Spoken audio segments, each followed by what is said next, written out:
Hello everyone, welcome back to my YouTube channel. जो भी student Atal Bihari Vajpayee medical university का BSc nursing course के लिए एंट्रेंस एग्ज़ाम दिए थे, तो देखिए अभी काउंसलिंग फर्स्ट राउंड काउंसलिंग समाप्त हो चुकी है और काफ़ी स्टूडेंट जो हैं कमेंट कर रहे हैं बार बार कि सेकंड राउंड काउंसलिंग में कितने नंबर पे कॉलेज मिल जाएंगे। तो देखिए अभी इस समय फर्स्ट राउंड काउंसलिंग समाप्त हो गई है और कॉलेज में एडमिशन प्रोसेस चल रहा है। तो आप लोग एडमिशन करा ही रहे होंगे सभी गवर्नमेंट कॉलेज या प्राइवेट कॉलेज में। देखिए सेकंड राउंड काउंसलिंग जो आपकी स्टार्ट होगी, ये डेट आपका 10 जुलाई से आपकी स्टार्ट होगी। तो 10 जुलाई से आप रजिस्ट्रेशन कर पाएंगे और चॉइस फिलिंग कर पाएंगे। चॉइस फिलिंग आप कर पाएंगे 15 तारीख तक आप कॉलेज चूज कर सकते हैं। इसके बीच में आप कॉलेज के आर्डर जितने बार चाहें चेंज कर सकते हैं। तो कॉलेज को आप प्रायोरिटी रख के और कॉलेज चूज करेंगे। फिर उसके बाद आपको अलॉटमेंट लेटर आपका आ जाएगा कि आपको कॉलेज कौन कौन से कॉलेज आपको प्रोवाइड किए गए हैं, वो 17 तारीख को आपको आ जाएगा। 17 जुलाई को 10 जुलाई को आपका रजिस्ट्रेशन, 17 जुलाई को आपका 7 दिन में आपका कंफर्म हो जाएगा कि आपको कौन सी सीट मिली है किस कॉलेज में। फिर उसके बाद आप 18 जुलाई से लेके आप 24 जुलाई के बीच में आप एडमिशन कराएंगे। 6 दिन यहाँ पर मिल रहा है, 7 दिन यहाँ पे मिल रहा है और 7 दिन यहाँ पे। तो आप एडमिशन आप जाके कराएंगे क्योंकि 1 तारीख से क्लासेस स्टार्ट करनी है ना, तो ये सेकेंड राउंड काउंसलिंग काफ़ी फास्ट चलेंगी। तो चलिए हम लोग इस वीडियो में देखते हैं कि सेकेंड राउंड काउंसलिंग में अगर आप करा रहे हैं तो फिर उसके बाद क्या क्या चीज़ें आपको लास्ट में होनी चाहिए और कौन कौन से स्टूडेंट इसमें अप्लाई कर सकते हैं और कौन कौन से स्टूडेंट कम नंबर वाले स्टूडेंट को सीट मिल सकती है, कितने सीट बचने के चांस हैं कि आप सेकंड राउंड काउंसलिंग में कितने सीट लगभग बच जाएंगी। तो ये हम लोग कैटेगरीज वाइज देखेंगे, कुछ अनुमान लगाएंगे। चलिए तो आपको सेकंड राउंड काउंसलिंग से रिलेटेड कुछ चीज़ें बताते हैं। स्टूडेंट को सेकंड राउंड काउंसलिंग में भाग लेना है तो वो उनकी एलिजिबिलिटी क्राइटेरिया तो फॉलो करनी पड़ेगी। Following candidate will be eligible for participate. देखिए सेकंड राउंड काउंसलिंग में वही स्टूडेंट पार्टिसिपेट करेंगे। All candidate who have not participated in round first. जो स्टूडेंट फर्स्ट राउंड काउंसलिंग में पार्टिसिपेट नहीं किए थे तो वो सेकंड राउंड काउंसलिंग में पार्टिसिपेट कर सकते हैं और वो भी स्टूडेंट पार्टिसिपेट कर सकते हैं जो candidate who have participated round first counselling में पार्टिसिपेट किए थे लेकिन उनको कोई भी कॉलेज अलॉट नहीं हुए हैं। तो रजिस्ट्रेशन तो वो करा ही लिए थे, तो वो भी पार्टिसिपेट सेकंड राउंड काउंसलिंग में कर सकते हैं। देखिए all candidate who have been allotted seat in college and have selected option second. देखिए वो भी स्टूडेंट जो फ्लोट का ऑप्शन किए थे, सेकंड ऑप्शन जो अपग्रेड किए थे, तो वो भी स्टूडेंट सेकंड राउंड काउंसलिंग में पार्टिसिपेट करेंगे।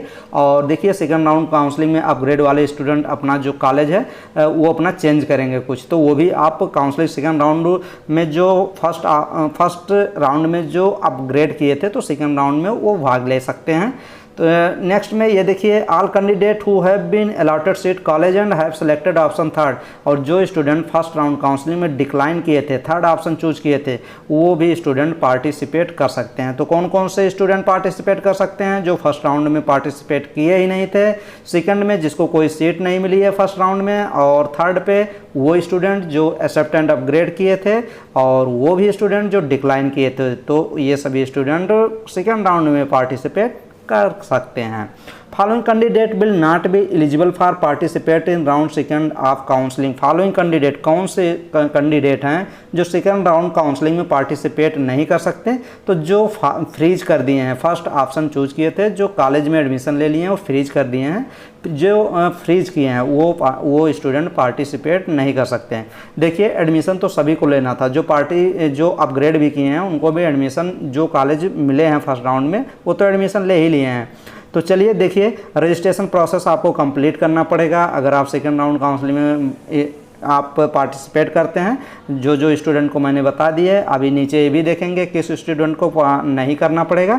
तो देखिए following step to be completed by candidate. ये जो स्टेप दिए गए हैं कैंडिडेट को क्या करना पड़ेगा? कंप्लीट करना पड़ेगा। Who have not participated in round first.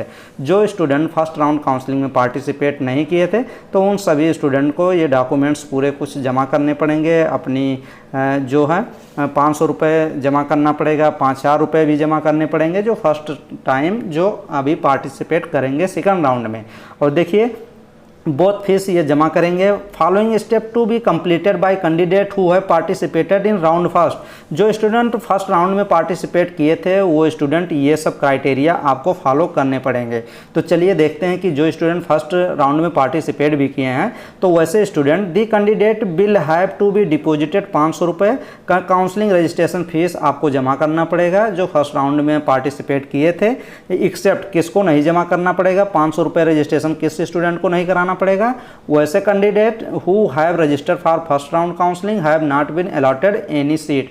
अगर फर्स्ट राउंड में पार्टिसिपेट किए थे उनको कोई सीट नहीं मिली है तो उनको रजिस्ट्रेशन नहीं कराना पड़ेगा क्योंकि फर्स्ट राउंड में एक बार वो रजिस्ट्रेशन करा चुके हैं। देखिए candidate required to deposit security fees 5000 accept. देखिए ऐसे स्टूडेंट जो 5000 रुपये सभी जमा किए हैं लेकिन किसको सेकेंड राउंड काउंसलिंग में किस स्टूडेंट को 5000 रुपये नहीं जमा करना है।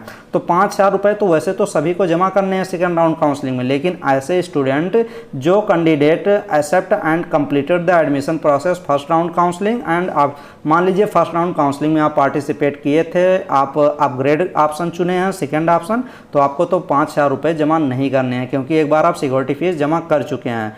The candidate who have decline and opted for participated round second.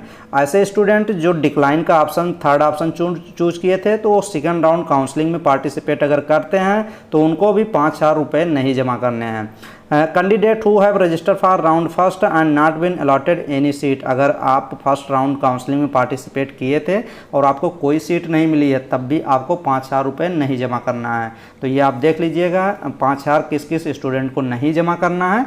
ये तीन स्टूडेंट को नहीं जमा करना है। जो स्टूडेंट अपग्रेड किए हैं उनको नहीं जमा करना है, जो डिक्लाइन किए हैं उनको नहीं जमा करना है और जिसको कोई भी सीट फर्स्ट राउंड में नहीं मिली है उन सभी स्टूडेंट को 5000 नहीं जमा करना है। नेक्स्ट में देखते हैं after the successful registration candidate can be proceed next step. आप जब रजिस्ट्रेशन कराएंगे नेक्स्ट स्टेप आपको 5000 रुपये वो भी जमा करने पड़ेंगे, फिर कॉलेज चूज करने पड़ेंगे, वो सब चीज़ें आप देखेंगे।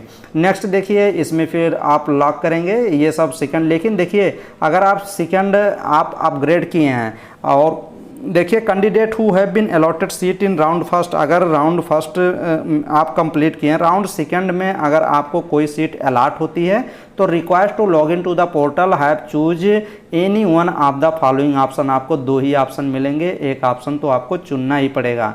Specified in the schedule, upgrade का कोई ऑप्शन नहीं रहेगा, या आप एक्सेप्ट करें या डिक्लाइन करें। तो सेकंड में आपको ज़्यादा ऑप्शन 3 ऑप्शन नहीं मिलेंगे अपग्रेड के, डायरेक्ट एडमिशन लीजिए या फिर डिक्लाइन कर दीजिए, सीट को रिजेक्ट कर दीजिए। ये देखिए all candidate who are allocated seat and exercised option first.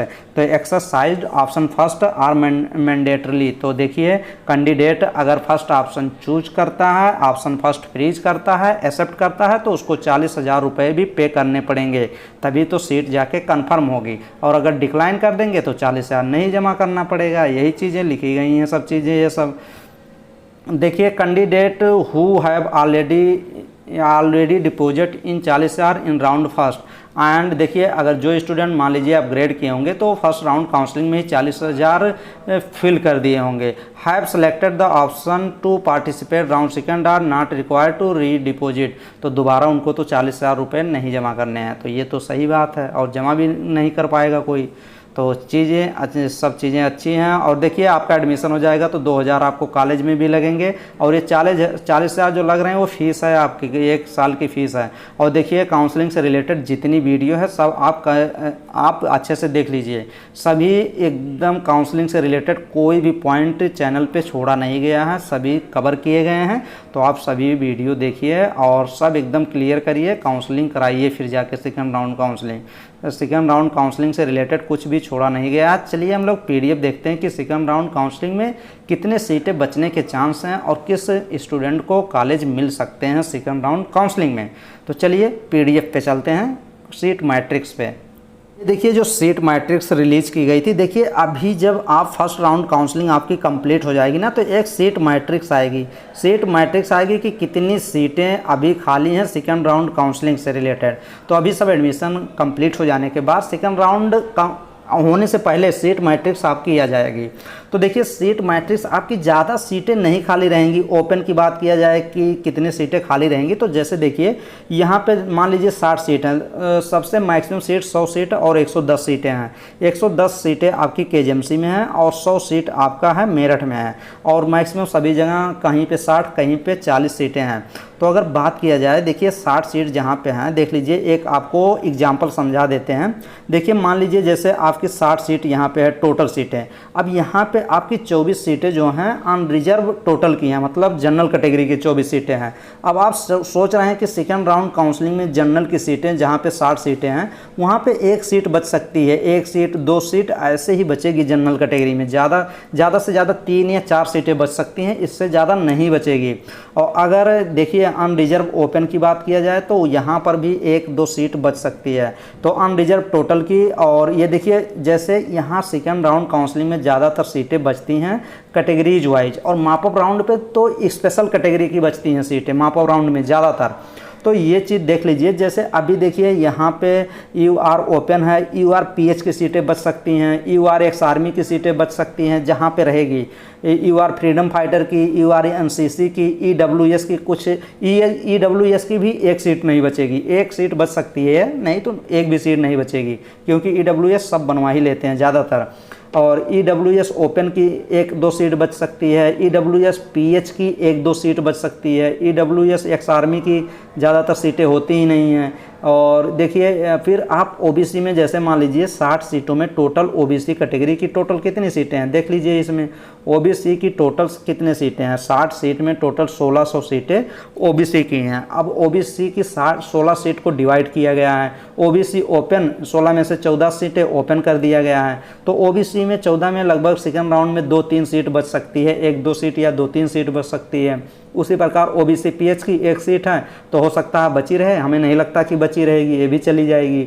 OBC ex army की हो सकता है बच जाए ये 1 सीट। तो फिर यहाँ देखिए SC कैटेगरी में भी 12 सीटें टोटल हैं, 12 सीटों में डिवाइड किया गया है, 11 इधर 1 इधर कर दिया गया है। तो SC ओपन की 11 सीटें हैं, इसमें हो सकता है 1-2 सीट बची रहे। SC PH की हो सकता है बची रहे, नहीं तो नहीं बची रहेगी। तो मान लीजिए जहाँ पे 60 सीटें हैं ना जिस कॉलेज में, वहाँ पे अगर टोटल की बात किया जाए कि कितने, लगभग 10 सीट बच सकती है, 10 से 15 के बीच में, इससे ज़्यादा सीटें नहीं बचेंगी। ये भी मैक्सिमम 15 बता दिए, 15 भी बचने के चांस नहीं रहेंगे सेकंड राउंड काउंसलिंग के लिए। तो देखिए ज़्यादातर सीटें बचती नहीं हैं सेकंड राउंड काउंसलिंग में। अगर आपका एकदम देखिए अभी तो जनरल कैटेगरी का ना, जनरल कैटेगरी के अभी 29-30 तक, अभी जिसके 129-30 हैं उनको कॉलेज नहीं मिले हैं ये फर्स्ट राउंड काउंसलिंग में। तो देखिए, और OBC की बात करें तो 122-123 पे भी कॉलेज नहीं मिले हैं, उसके ऊपर भी हो सकते हैं जहाँ तक मुझे आइडिया है, जहाँ तक मेरे पास कमेंट आए हैं या फिर मैसेज आए हैं, कॉल आए हैं। तो 123-124 तक अभी 123 हो गया, 124 हो गया, यहाँ तक OBC कैटेगरी को अभी सीटें नहीं मिली हैं। तो जिसके 115 हैं, 117 हैं, 118 हैं, तो माप अप राउंड के लिए देख सकते हैं। नहीं तो फिर तैयारी शुरू करें और अच्छे से प्रिपरेशन लग जाए सेकेंड मतलब 2024 के लिए, या फिर अपना अकॉर्डिंग जो तैयारी करना चाहते हैं वो करें। लेकिन ज़्यादातर चांस नहीं है सेकेंड राउंड काउंसलिंग में। बस ये देखिए जो करीब में होंगे, नंबर जिसके अच्छे होंगे 122, 123, 124, 125, या फिर कैटेगरी में नंबर अच्छे होंगे तो उनके हो सकते हैं। तो ज़्यादातर सीटें बचती नहीं हैं सेकेंड राउंड काउंसलिंग में। बचती हैं कुछ सीटें जो अगर सेफ बचती हैं तो वो थर्ड राउंड में, मतलब माप अप राउंड में बच सकती हैं। माप अप राउंड में देखिए, माप अप राउंड एक करिश्मा वाला राउंड है, इसमें जिसका लक हो गया वो अच्छा कॉलेज भी ले लेता है माप अप राउंड में। क्योंकि कुछ स्टूडेंट ऐसे भी होते हैं जो छोड़ देते हैं, सेकंड राउंड में भी कॉलेज लेते ही नहीं हैं, कहते हैं चलिए नीट की तैयारी करते हैं। तो कुछ स्टूडेंट छोड़ देते हैं, तो अच्छी सीटें माप अप राउंड में बच जाती हैं। तो माप अप राउंड में चांस होते हैं लगभग, ये समझिए कि माप अप राउंड में लगभग 20-30 सीटें ऐसी होती हैं एकदम सेफ होती हैं, 20 सीट मान के चलिए। तो माप अप राउंड में चांस रहते हैं, लेकिन सेकंड राउंड में वही है कि सभी एक्टिव रहते हैं। तो बस इतना ही था इस वीडियो में। सीट मैट्रिक्स आने दीजिए, सब कुछ क्लियर हो जाएंगी, और तो आप लोग अच्छे से काउंसलिंग कराएंगे सेकंड राउंड काउंसलिंग के, जो भी स्टूडेंट कराने वाले हैं। तो चलिए नेक्स्ट वीडियो मिलेंगे और चीज़ें आपको अपडेट करते रहेंगे। Thank you.